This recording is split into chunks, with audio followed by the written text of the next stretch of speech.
ಎಲ್ಲರಿಗೂ ಶಿವರಾತ್ರಿಯ ಶುಭಾಶಯಗಳು. ಇವತ್ತು ವಿಶೇಷವಾಗಿ ನಮ್ಮ ಶ್ರೀ ಗಣಪತಿ ಸಚ್ಚಿದಾನಂದ ಆಶ್ರಮದಲ್ಲಿ ಅವಧೂತ ದತ್ತಪೀಠದಲ್ಲಿ ಶಿವರಾತ್ರಿ ಉತ್ಸವಗಳು ಬಹಳ ಭಕ್ತಿಯಿಂದ ಶ್ರದ್ಧೆಯಿಂದ ಅದ್ದೂರಿಯಾಗಿ ಏರ್ಪಾಡು ಮಾಡಲಾಗಿದೆ. ಈಗ ತಾನೇ ಸ್ವಾಮೀಜಿಯವರು ಪುಷ್ಕರಣಿಯಲ್ಲಿ ಸಪ್ತಋಷಿ ಸರೋವರದಲ್ಲಿ ಮಹಾಕುಂಭಮೇಳದಿಂದ ತಂದಿರುವಂಥ ನೀರನ್ನು ಮಿಶ್ರಣ ಮಾಡಿ ಎಲ್ಲರಿಗೂ ಕೂಡ ಸಂಪ್ರೋಕ್ಷಣೆಯನ್ನು ಕೂಡ ಮಾಡಿದ್ದಾರೆ. ಶಿವರಾತ್ರಿಯಲ್ಲಿ ಸ್ನಾನದಿಂದ ನಮ್ಮ ವ್ರತಾಚರಣೆ ಪ್ರಾರಂಭವಾಗುತ್ತೆ. ಸ್ನಾನದಿಂದ ನಮ್ಮ ಶರೀರವು ಹಾಗೂ ಮನಸ್ಸು ಬುದ್ಧಿ ಕೂಡ ಶುದ್ಧವಾಗುತ್ತೆ.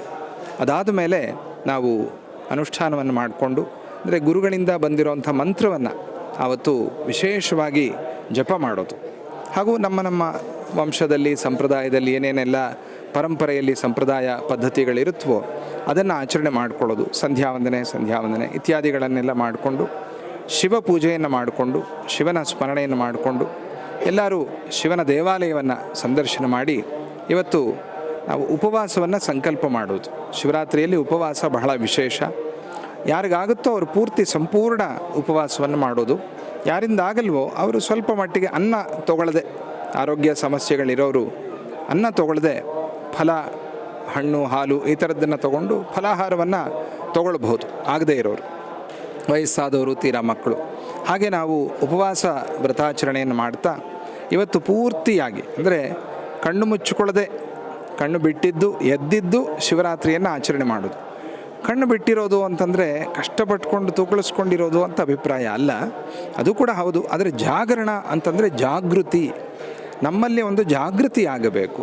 ಜಾಗೃತಿ ಅಂದರೆ ಏನು? ಎಲ್ಲ ರೀತಿಯಾದಂಥ ಒಂದು ಜಾಗೃತಿ. ಕೇವಲ ನಾವು ಎಚ್ಚರವಾಗಿದ್ದು ಎಲ್ಲರೂ ಸಿನಿಮಾ ಹೋಗಿ ಬರ್ತಾರೆ, ಟಿ ವಿ ನೋಡ್ತಾರೆ, ಹಾಗೆ ಎಚ್ಚರವಾಗಿರೋದು ಅಂತ ಅಭಿಪ್ರಾಯ ಅಲ್ಲ. ಎಚ್ಚರವಾಗಿದ್ದು ಶಿವ ಅಂದರೆ ಏನು ಅಂತ ಯೋಚನೆ ಮಾಡಬೇಕು. ಶಿವತತ್ವ ಅಂದರೆ ಏನು? ಶಿವ ಅಂದರೆ ಮಂಗಳ, ಕಲ್ಯಾಣ, ನಮಗೆಲ್ಲರಿಗೂ ಒಳ್ಳೇದು ಮಾಡೋದು. ಆ ಥರ ಒಳ್ಳೆಯದು ಮಾಡುವಂಥ ಮನಸ್ಸನ್ನು, ಶಕ್ತಿಯನ್ನು, ಬುದ್ಧಿಯನ್ನು ನನಗೆ ಕೊಡು ಅಂಥೇಳಿ ಭಗವಂತನನ್ನು ನಾವು ಪ್ರಾರ್ಥನೆ ಮಾಡೋದು. ಹಾಗೂ ಭಗವತ್ ತತ್ವವನ್ನು ಅವನು ಇದನ್ನೆಲ್ಲ ಸೃಷ್ಟಿ ಮಾಡ್ತಾ ಇದ್ದಾನೆ, ಸಂರಕ್ಷಣೆ ಮಾಡ್ತಾ ಇದ್ದಾನೆ, ತನ್ನೊಳಗೆ ಲಯವನ್ನು ಮಾಡ್ಕೊಳ್ತಾ ಇದ್ದಾನೆ. ಸೃಷ್ಟಿ ಸ್ಥಿತಿ ಲಯಕಾರಕನಾಗಿದ್ದಾನೆ.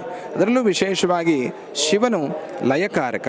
ಸಂಹಾರಕಾರಕ ಅನ್ನೋದು ಸುಮ್ಮನೆ ನಾವು ಕೇಳೋಕ್ಕೋಸ್ಕರ ಹೇಳೋದು, ಆದರೆ ಲಯಕಾರಕ. ಆದ್ದರಿಂದ ಶಿವನೇ ಗುರುವು, ಗುರುವೇ ಶಿವನು. ಲಯ ಅಂತಂದ್ರೆ ಏನು? ಚಂಚಲವಾಗಿರುವಂಥ ಮನಸ್ಸನ್ನು ನಿಲ್ಲಿಸಿಡೋನು, ಹಿಡಿದಿಟ್ಟಿರೋನು, ಹಾಗೂ ಆ ಪರಮಾತ್ಮನಲ್ಲಿ ಲಯ ಮಾಡೋವಂಥವನು. ಯಾವಾಗ ಮನಸ್ಸು ನೆಮ್ಮದಿ ಆಯಿತು, ಚಂಚಲ ಹೋಯಿತು, ಆಗ ಶಾಂತಿ. ಮನಃಶಾಂತಿಗೋಸ್ಕರ ನಾವು ಇದನ್ನೆಲ್ಲ ಮಾಡೋದು. ಹಾಗಾಗಿ ಕಡೆಗೆ ಫಲ ಏನು ಅಂತಂದರೆ ಶಿವರಾತ್ರಿಯ ಫಲ ಮನಃಶಾಂತಿ, ನೆಮ್ಮದಿ.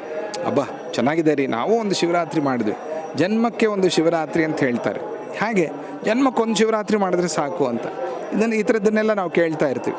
ಏನೋ ಅಭಿಪ್ರಾಯ ಅಂದರೆ, ಇಷ್ಟು ಶಿವರಾತ್ರಿಗಳು ನಾವು ಎದ್ದಿರ್ತೀವಿ, ಒಂದು ಶಿವರಾತ್ರಿಯಲ್ಲಿ ನಾವು ಶಿವನ ಬಗ್ಗೆ ಯೋಚನೆ ಮಾಡಿದ್ರೆ, ಶಿವನ ತತ್ವ ನಮ್ಮ ಮನಸ್ಸಿಗೆ ಹಿಡ್ಕೊಂಡ್ರೆ ಇನ್ನೂ ಆ ಶಿವತತ್ವ ನಮ್ಮನ್ನು ಬಿಟ್ಟು ಹೋಗೋದಿಲ್ಲ, ನಾವು ಅವನನ್ನು ಬಿಟ್ಟಿರೋಕ್ಕೆ ಸಾಧ್ಯ ಇಲ್ಲ.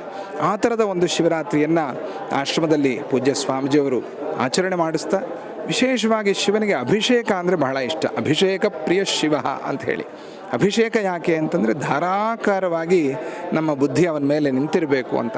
ಹಾಗಾಗಿ ಎಲ್ಲರೂ ಬಂದು ಸ್ವಾಮಿಗೆ ಜಾತಿ, ಮತ, ಕುಲ ಯಾವುದೇ ಥರದ ವಿವಕ್ಷೆ ಇಲ್ಲದೆ ಎಲ್ಲರೂ ಬಂದು ಅಭಿಷೇಕ ಮಾಡ್ಕೊಳ್ಳೋದು. ಅದು ಶಿವನ ತತ್ವ, ಅದೇ ಗುರುತತ್ವ. ಅದಕ್ಕೆ ಶಿವಗುರು, ಗುರು ಶಿವ ಅಂತ ಹೇಳೋದು. ಏನೋ ಅಭಿಪ್ರಾಯ ಅಂದರೆ ಎಲ್ಲರೂ ಬೇಕು, ಎಲ್ಲರೂ ಬನ್ನಿ ಬನ್ನಿ ಬನ್ನಿ, ಹೋಗಿ ಹೋಗಿ ಹೋಗಿ ಅನ್ನೋದಿಲ್ಲ, ಬನ್ನಿ ಬನ್ನಿ ಬನ್ನಿ ಅನ್ನೋದೇ. ಅದೇ ಗುರುತತ್ವ, ಅದೇ ಶಿವತತ್ವ. ಹಾಗಾಗಿ ಎಲ್ಲರೂ ಬಂದು ಶಿವನಿಗೆ ಅಭಿಷೇಕ ಮಾಡಿಕೊಳ್ಳುವಂಥ ಒಂದು ವ್ಯವಸ್ಥೆಯನ್ನು, ಅದು ಉಚಿತವಾಗಿ ಅಭಿಷೇಕ ಮಾಡಿಕೊಳ್ಳುವಂಥ ವ್ಯವಸ್ಥೆಯನ್ನು ಆಶ್ರಮದಲ್ಲಿ ಸ್ವಾಮೀಜಿಯವರ ಆಶೀರ್ವಾದದಿಂದ ಮಾಡಲಾಗಿದೆ. ನೀವೆಲ್ಲರೂ ಕೂಡ ಸಂಜೆ 6 ಗಂಟೆಗೆ ಪ್ರಾರಂಭ ಆಗುತ್ತೆ. ಈಗ ರುದ್ರಹೋಮ, ಹೋಮ ಅಂದರೆ ಬಹಳ ಇಷ್ಟ ಸ್ವಾಮಿಗೆ, ಅಗ್ನಿಸ್ವರೂಪನಾದ್ದರಿಂದ ರುದ್ರಹೋಮ, ಏಕಾದಶ ರುದ್ರಹೋಮ ನಡೀತಾ ಇದೆ. ಲೋಕಶಾಂತಿ, ವಿಶ್ವ ಕಲ್ಯಾಣಕ್ಕೋಸ್ಕರ.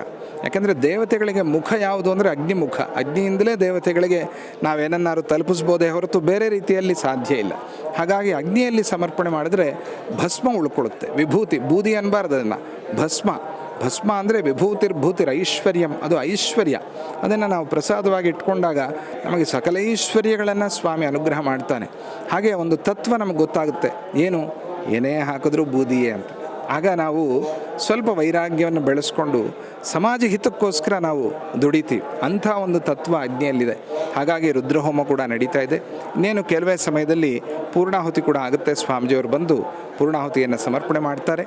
ಇವತ್ತು ಆಶ್ರಮದಲ್ಲಿ ರುದ್ರಹೋಮ ಹಾಗೂ ವಿಶೇಷವಾಗಿ ರುದ್ರಾಭಿಷೇಕ ಸಂಜೆ 4 ಯಾಮದಲ್ಲಿ ಸ್ವಾಮಿಗೆ ವಿಶೇಷವಾಗಿ ರುದ್ರಹೋಮ ನಡೆಯುತ್ತೆ. ಸ್ವಾಮಿ ಸಂಗೀತ ಪ್ರಿಯ, ಸಾಮಗಾನ ಪ್ರಿಯಾಯ ನಮಃ ಅಂತ ಸ್ವಾಮಿಗೆ ಹೆಸರು. ಹಾಗೆ ರಾತ್ರಿಯೆಲ್ಲ ಎಲ್ಲರೂ ಎಚ್ಚರವಾಗಿರಬೇಕು ಅನ್ನೋ ಕಾರಣಕ್ಕೆ ಹಾಗೂ ಸ್ವಾಮಿಗೆ ಪ್ರಿಯವಾಗಬೇಕು ಅನ್ನೋಂಥ ಒಂದು ಕಾರಣಕ್ಕೆ ಸಂಗೀತ ಸೇವೆಯನ್ನು ಕೂಡ ಏರ್ಪಡಿಸಲಾಗಿದೆ. ಹಾಗೂ ಇಲ್ಲಿ ಬಂದು ಎಲ್ಲರೂ ಪ್ರಸಾದವನ್ನು ತಗೊಂಡು ಜಾಗರಣೆ ಮಾಡುವಂಥ ವ್ಯವಸ್ಥೆಯನ್ನು ಕೂಡ ಮಾಡಲಾಗಿದೆ. ಎಲ್ಲರೂ ಕೂಡ ಬಂದು ಸಚ್ಚಿದಾನಂದೇಶ್ವರ ಸ್ವಾಮಿ, ಕಾಶಿ ವಿಶ್ವೇಶ್ವರ ಸ್ವಾಮಿ, ಸರ್ವದೋಷಹರ ಶಿವಲಿಂಗ ಇವೆಲ್ಲವೂ ಕೂಡ ಆಶ್ರಮದಲ್ಲಿದೆ. ಬಂದು ದರ್ಶನ ಮಾಡಿಕೊಂಡು ನೀವಾಗೇ ಅಭಿಷೇಕ ಮಾಡ್ಕೊಳ್ಬಹುದು. ನಿಮಗೆಲ್ಲರಿಗೂ ಕೂಡ ಒಳ್ಳೆಯದಾಗಲಿ, ಭಗವಂತನ ಆಶೀರ್ವಾದ ಇರಲಿ. ಯಾವ ರೀತಿ ನಾಮಸ್ಮರಣೆಯನ್ನು ಮಾಡಬೇಕು ಭಕ್ತರು? ನಾಮಸ್ಮರಣೆ ಮನೆಯಲ್ಲೇ ಇದ್ದುಕೊಂಡಿದ್ದಂಥವ್ರು ಹೌದು, ನಾಮಸ್ಮರಣೆಯನ್ನು ಮಾಡಬೇಕು? ತುಂಬ ಒಳ್ಳೆಯದು. ಶಿವ ಅಂದರೆ ಸಾಕು. ಶಿವ ಅಂದರೆ ನಮಗೆ ವಶಿ.